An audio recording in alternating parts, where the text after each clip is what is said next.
जादू किधर है? हेलो, आपके मैथ्स टीचर्स इधर हैं। हेलो, कैसे हो आप सब? आज मैथ्स की इस क्लास में मैं आपको मैथ्स सब्जेक्ट के रूप में नहीं पढ़ाने वाला। मैथ्स एक मैजिक है, इस बात को प्रूफ करने की मैं कोशिश करूंगा। तो आज की जो क्लास है आप देख पा रहे होंगे, इसमें एक मेरे पास एक डब्बा है, राइट। इसमें कुछ मैथ्स के मैजिक हैं। ओके, इन मैजिक को मैं एक एक करके आपके सामने निकालूंगा और आपको ये महसूस कराऊंगा कि मैथ्स अगर आप सब्जेक्ट लेवल पे पढ़ने की कोशिश करेंगे तो वो बहुत टफ और भारी होने वाला है। लेकिन यदि आप मैथ्स को एक लॉजिक के सेंस में पढ़ने की कोशिश करते हैं तो शायद आपको मैथ्स से वास्तव में ही लगाव होने लग जाएगा और आप उसके आधार पर यह समझ पाएंगे कि मैथ्स एक सब्जेक्ट नहीं, एक लॉजिक है, राइट।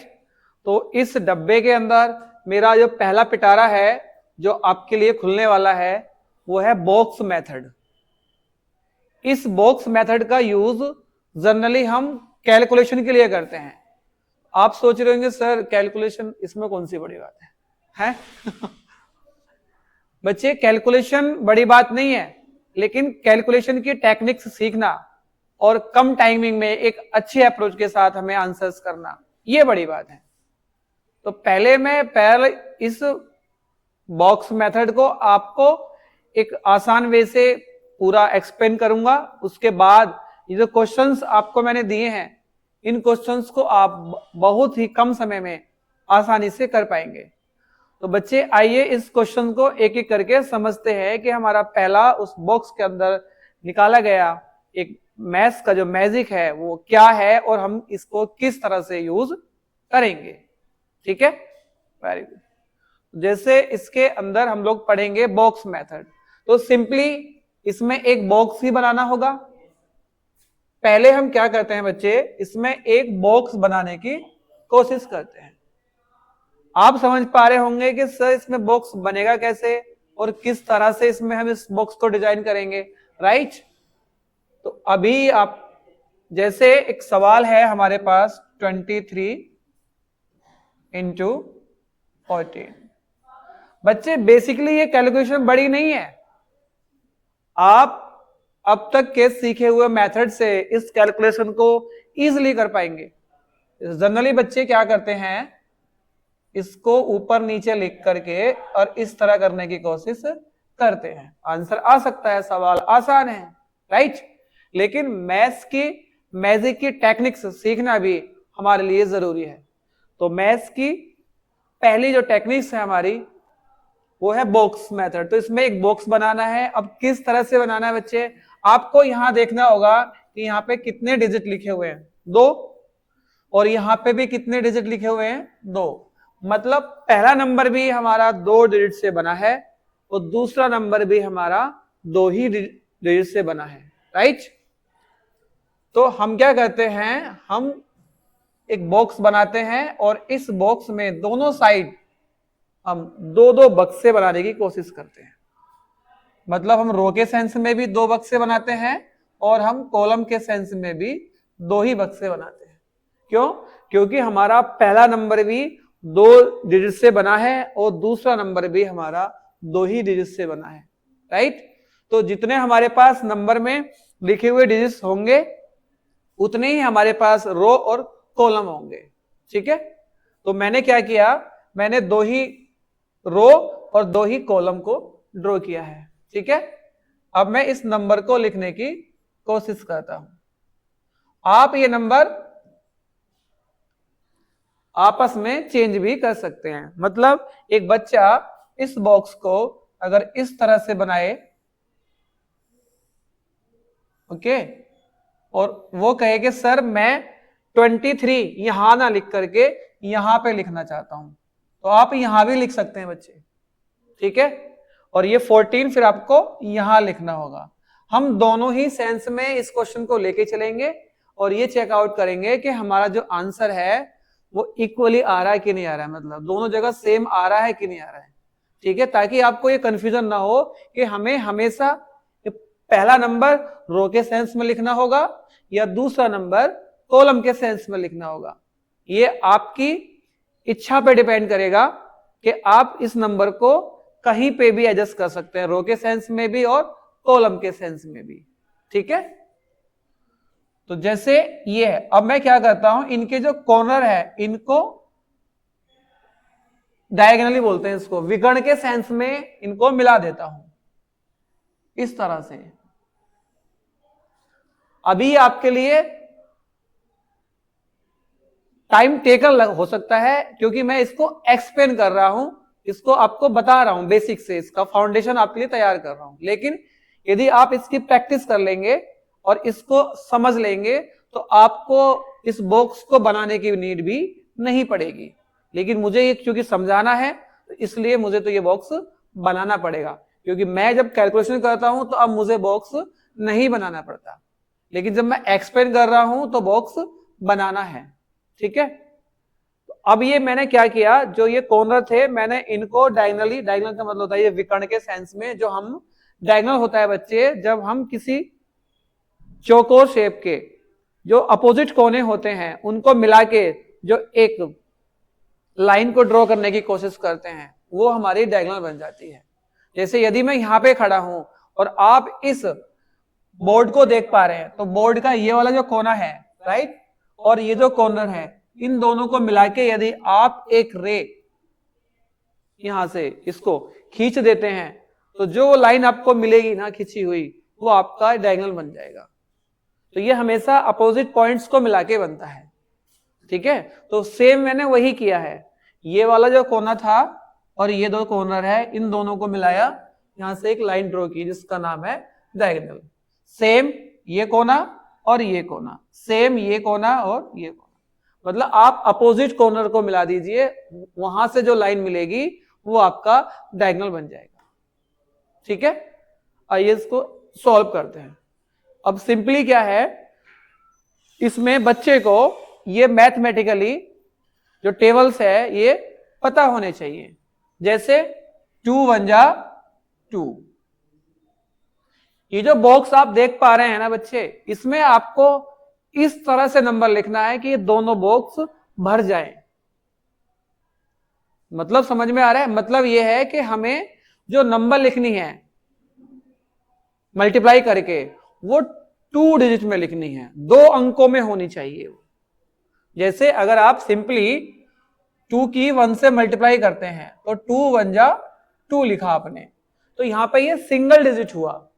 लेकिन यदि हमें इन बॉक्स में इस नंबर को भरना होगा तो हम इस 2 को 0 2 लिखेंगे, ये अभी भी 2 ही पढ़ा जाएगा, अभी भी 2 ही है ये, ठीक है, और यहां पे भी ये 2 ही है। लेकिन हमें इस 2 को बस 2 डिजिट में लिखना था, इसलिए हमने इसके आगे 0 लगा दिया, ठीक है। तो हमने इस 2 को 2 डिजिट में यहां पे फिल कर लिया, इससे 2 1 जा 2। अब इस 2 के मल्टीप्लाई इस 4 से करते हैं, 2 4 जा 8, तो उस 8 को भी मैंने 2 डिजिट में फिल कर दिया, ठीक है। उसके बाद इस 3 को देखते हैं, अब इस 3 की मल्टीप्लाई इस 1 से करते हैं, तो 3 1 जा 3, ठीक है। उसके बाद इस 3 की फिर से मल्टीप्लाई इस 4 के साथ करते हैं, तो 3 4 जा 12। अब आप ध्यान दे पा रहे होंगे कि मैंने मल्टीप्लाई करके सारे बॉक्स के अंदर जो ये पार्ट बने हुए थे, जो खाने बने हुए थे, ये सारे भर दिए। बस आपको इतना ही करना था, उसके बाद आपका आंसर तैयार है। इसको भरते हैं एक बार, राइट। तो पहले आप क्या करो, इनके अपोजिट जो कॉर्नर है उनको ज्वाइन कर देते हैं, उनको मिला लेते हैं। सेम किया, ठीक है। अब फिर से हम वही मल्टीप्लाई करते हैं, 1 2 जा 2, ठीक है, और 1 3 जा 3, ओके। उसके बाद इस 4 से करते हैं, 4 3 जा 12, और इसको करते हैं 4 2 जा 8। ठीक है, हमें क्या करना था, हमें पहले इस 4 की मल्टीप्लाई 2 से करना था, क्योंकि हमारे पास जो पहला डिजिट आ रहा है वो 2 आ रहा है, इसलिए हमें पहले डिजिट के अकॉर्डिंग ही मल्टीप्लाई करना होगा। तो यहां पे हमने क्या किया है, 4 2 जा 8 हमें यहां भरना था, यहां नहीं। ठीक है, तो हम क्या करेंगे, इसको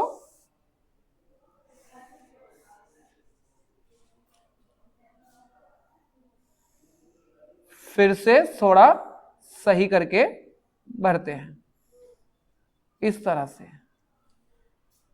ठीक है, तो हमने क्या किया, 4 2 जा 8 और 4 3 जा 12। राइट, अब हम क्या करते हैं बच्चे, हम इनको इस तरह से क्रॉस, इन नंबर्स को एक बार ऑब्जर्व करते हैं कि इन नंबर्स को हम क्रॉसली कैसे ऑब्जर्व कर पा रहे हैं। जैसे मैं अगर इस नंबर को देखता हूं, तो अगर मैंने इस नंबर को क्रॉसली ऑब्जर्व किया है, मतलब तिरछी तरीके से, राइट, तो मैं देखता हूं इस खाने में केवल और केवल एक 2 ही नंबर नजर आ रहा है बस। ठीक है, तो मैं इस नंबर को पहले लिखता हूं।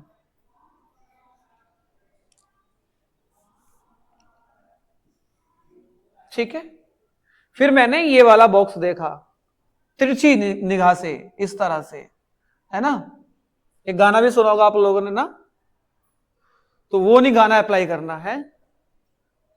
ये 3 और 1 4 और 4 और 8 12, 12 का 2 और 1। ठीक है, उसके बाद इसमें 0 है, 0 और 2 2, 2 और 0 फिर 2 और 2 और 1 ये वाला 3। सही है, ये 0 आगे आएगा, इसका कोई यूज नहीं है। मतलब अगर मैं सिंपली इस नंबर की मल्टीप्लाई करता हूं तो इसका आंसर आता है 3 2 2। राइट, ये रहा।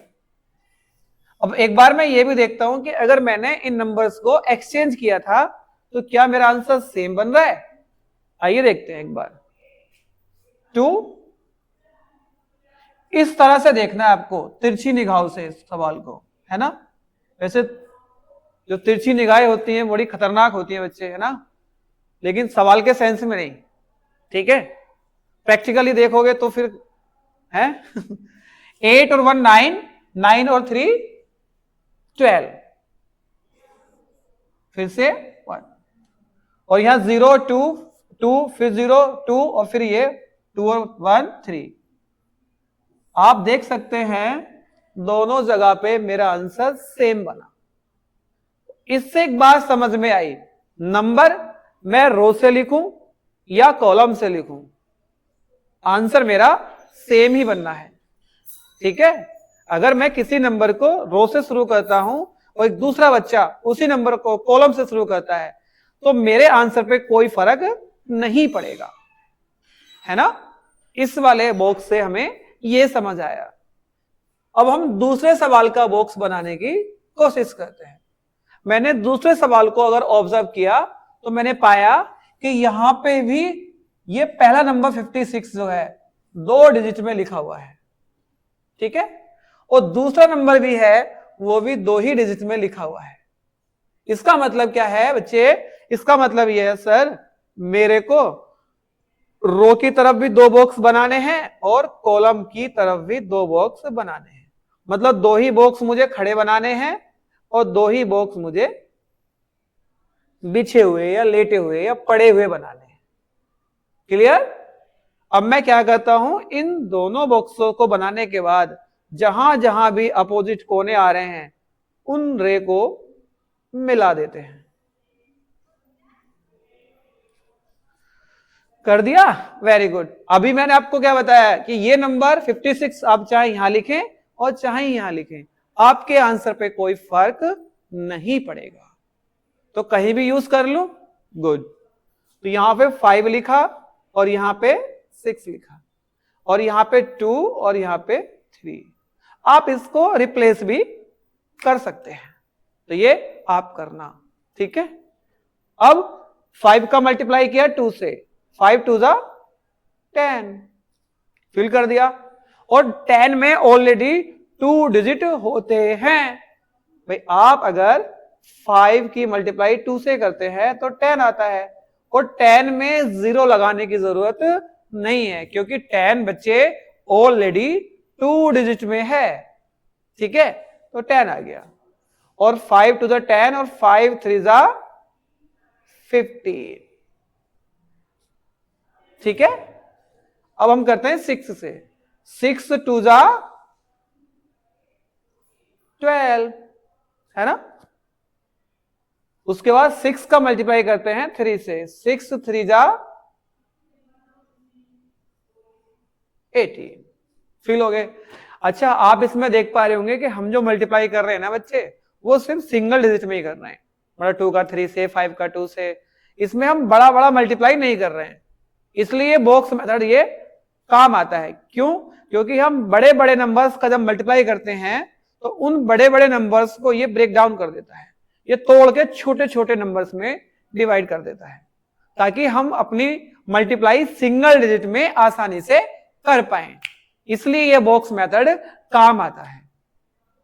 ठीक है, तो अब आप इनको क्या करें बच्चे, इस बॉक्सेस को तिरछी निगाहों से देखें, इस तरह से। ठीक है, जैसे इसमें दिख रहा है, इस बॉक्स में अगर हम इसको तिरछा देखते हैं, क्रॉस देखते हैं, तो इसमें हमें केवल 8 ही नजर आता है, तो इसमें 8 लिख सकते हैं। इसको देखते हैं तो इसमें 2 और 1 3 और 5 बोलो 8। गुड।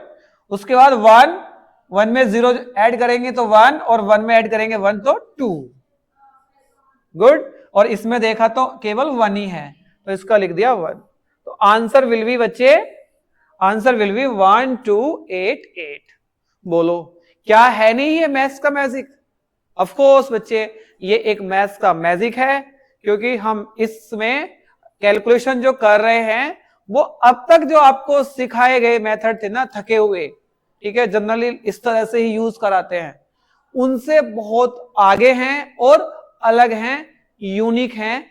क्योंकि एक मैजिशियन क्या सिखाता है? जादू। और जादू क्या होता है जो हमें नहीं आता? तो क्या आपको मैथ्स में कैलकुलेशन बॉक्स से आती थी करनी? नहीं, जनरली आप इस तरह से करते थे। ठीक है, ये वाला, लेकिन इस वे से नहीं किया हमने। अगर आप प्रैक्टिस करेंगे ना, इस तरह से बनाने की कोशिश करेंगे, तो किसी बच्चे का भी सवाल मल्टीप्लाई का कभी गलत नहीं होगा, चाहे बच्चा पढ़ने में वो वीक है या बच्चा पढ़ने में फास्ट है, स्ट्रॉन्ग है, मतलब तेज है। ठीक है, उस वे से।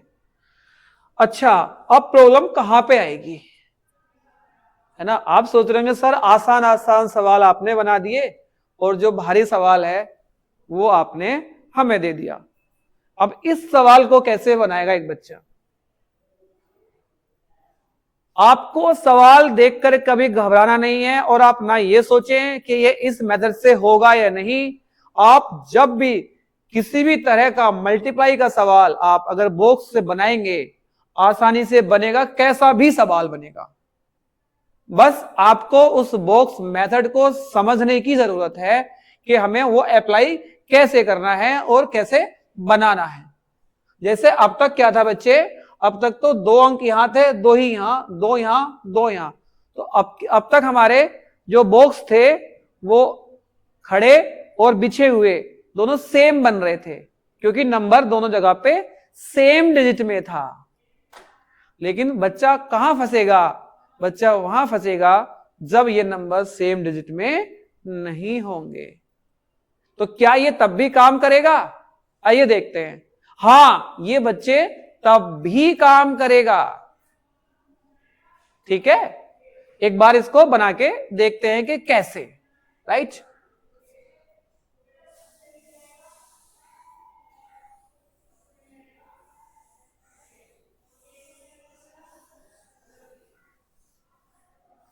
तो आप इसको देखो।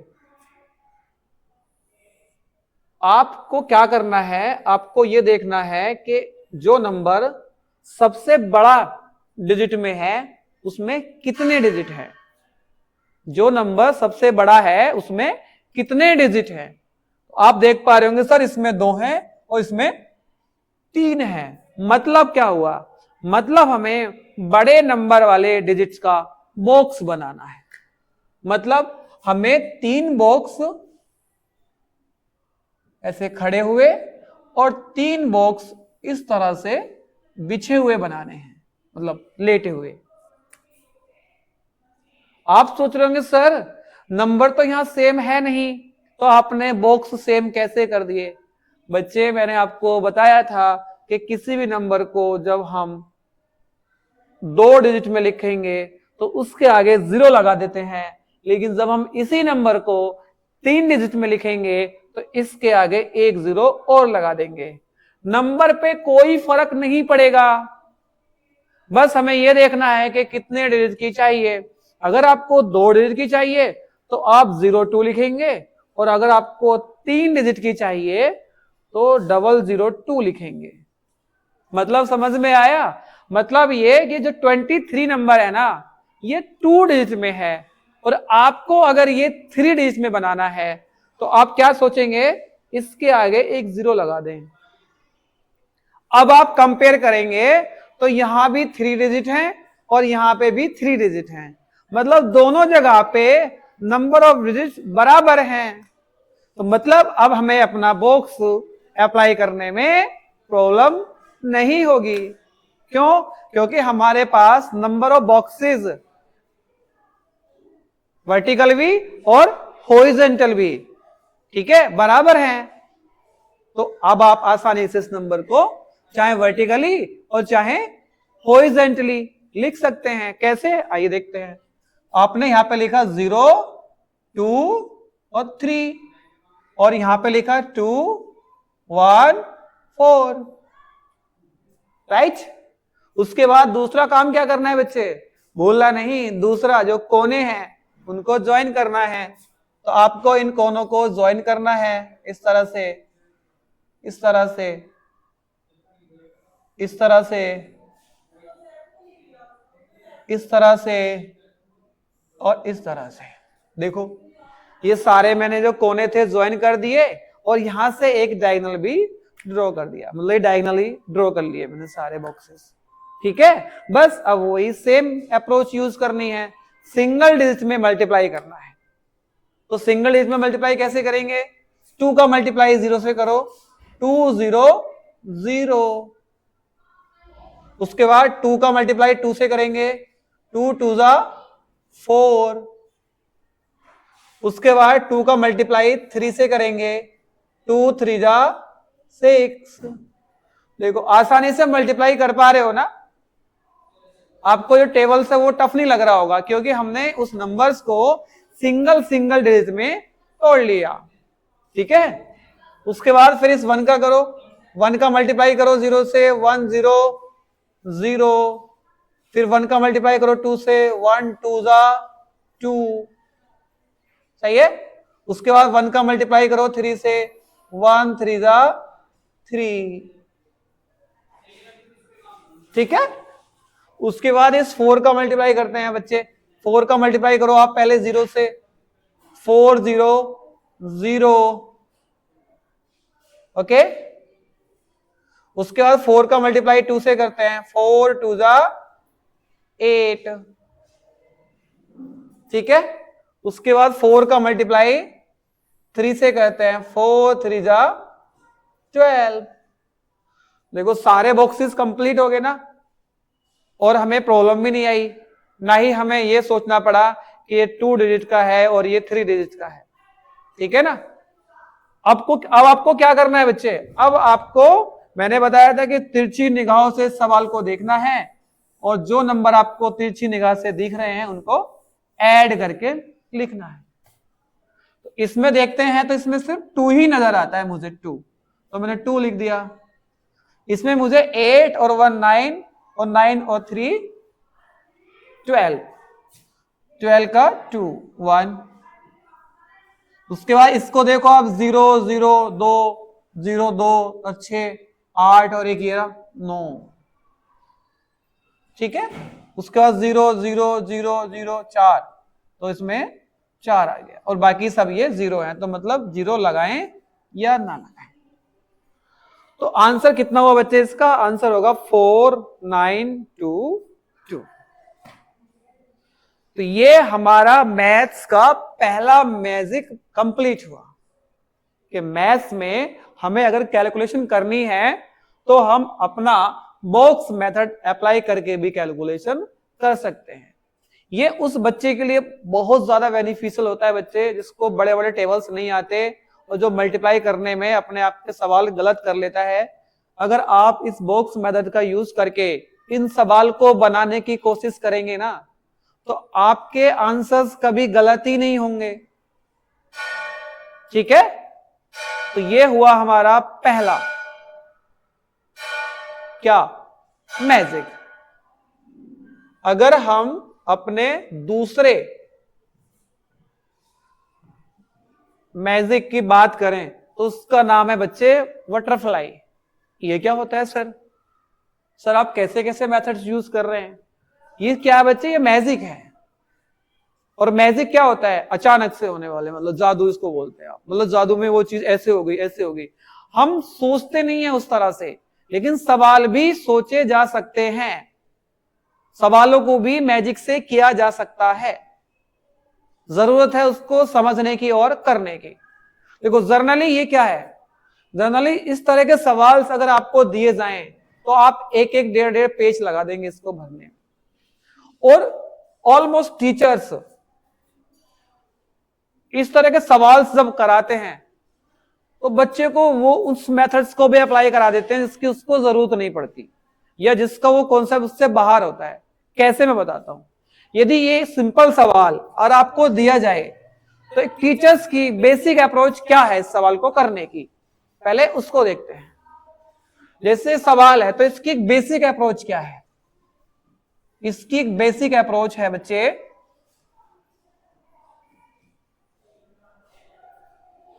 टीचर्स क्या करेगा, पहले जो ये 3 है और 5 है इसका एलसीएम लेगा। वो बच्चे से कहेगा कि पहले इनका एलसीएम ले लो, जो ये नीचे नंबर लिखे होते हैं हर में। तो लिखेगा LCM of 3 and 5, LCM of 3 and 5। LCM आएगा कितना? 15। बच्चों को नहीं समझ आ रहा एलसीएम का कंसेप्ट तो कैसे कर पाएगा? है कि नहीं? तो एलसीएम ले रहा है, 3 और 5 का 15 आ रहा है। अब वो क्या करता है, 15 को लिखता है इस तरह से और बच्चे से कहता है कि ये जो नंबर है 3, इससे इसको डिवाइड करो। तो 3 5 जा 15, 5 आएगा 5। अब उस 5 की इस 2 से मल्टीप्लाई करो तो 5 2 जा 10। फिर से सेम अप्रोच, इस 5 से इस 15 को डिवाइड करते हैं। तो 5 से अगर इस 15 को डिवाइड करेंगे तो आंसर आएगा 3। 5 3 जा 15 होते हैं। अब उस 3 से इस 3 को मल्टीप्लाई करते हैं तो 3 3 जा 9, तो 10 और 9 19 अपॉन 15। ये आंसर आएगा एक बेसिक अप्रोच से। एक इसका दूसरा भी तरीका होता है, एक सेकंड वे भी होता है इसका, उसको भी देखते हैं। इसी सेम सवाल को हम इसकी अप्रोच से भी कर सकते थे।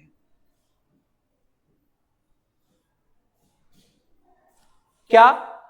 अगर ये नीचे लिखे हुए नंबर्स, ये 3 और 5 यानी कि हर में, ये ऊपर के अंश होते हैं और नीचे के हर होते हैं, तो हर के अंदर जो नंबर लिखा होता है अगर ये सेम नहीं होता है तो हमारी सेकंड अप्रोच ये कहती है कि हमें इन हर वाली नंबर को सेम करना होगा, दोनों एक जैसी दिखें।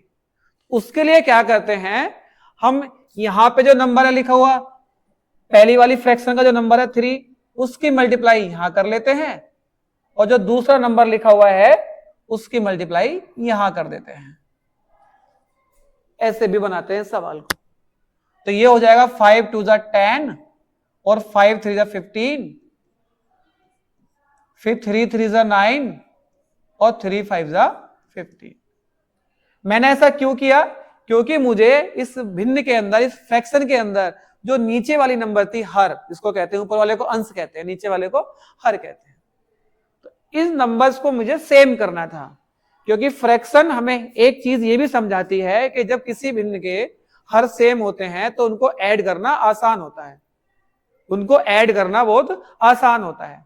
अब हम इसको इजिली ऐड कर सकते हैं क्योंकि ये 15 ये 15, तो हमें इसमें सोचना नहीं है, कोई भी एक नंबर यूज करना है और ऊपर के नंबर्स को ऐड करना है। 10 और 9 19 upon 15, your answer will be okay. Answer यहां पे 19 अपॉन 15 और यहां पे भी 19 अपॉन 15। लेकिन बच्चे अगर आप इस सेकंड मैजिक अप्रोच को यूज करेंगे तो आपको ना एलसीएम लेने की जरूरत पड़ेगी और ना ही आपको इन फ्रैक्शन के जो ये हर है इनको इक्वल करने की जरूरत पड़ेगी। वो कैसे, और मैंने इसका ये नाम क्यों दिया ये अगली क्लास में मैं आपको बताऊंगा, ठीक है। अब इसको यहां पे कैसे करते हैं विद इन सेकंड, देखो आपको क्या करना है, ये जो नंबर लिखा हुआ है 2/3 प्लस 3/5, आपको इस नंबर को ऐसे 5 2 जा 10 यहां पे आया और 3 3 जा 9 यहां पे आया, उसके बाद 3 5 जा 15। आप देख पा रहे होगे कुछ कुछ यहां पे जो इमेज है वो बटरफ्लाई जैसी बन पा रही है, इसलिए मैंने इस सेकंड अप्रोच को नाम दिया था बटरफ्लाई। हो गया। अब 10 और 9 19 और नीचे लिखा हुआ है 15, खत्म। ठीक है, समझ पा रहे हो आप। बाकी जो ये क्वेश्चन है इनको बनाना, और अगर नहीं होते हैं तो कल से हम इसी को टॉपिक्स को कंटिन्यू करेंगे आगे। तो आपको ये दोनों मैजिक कैसे लगे, ठीक है, आपको बताना है। बाकी ये क्वेश्चन से आप करके देखना, इसी वे से करना, ठीक है। तो आज की क्लास हम यहीं तक रखते हैं बच्चे, थैंक यू।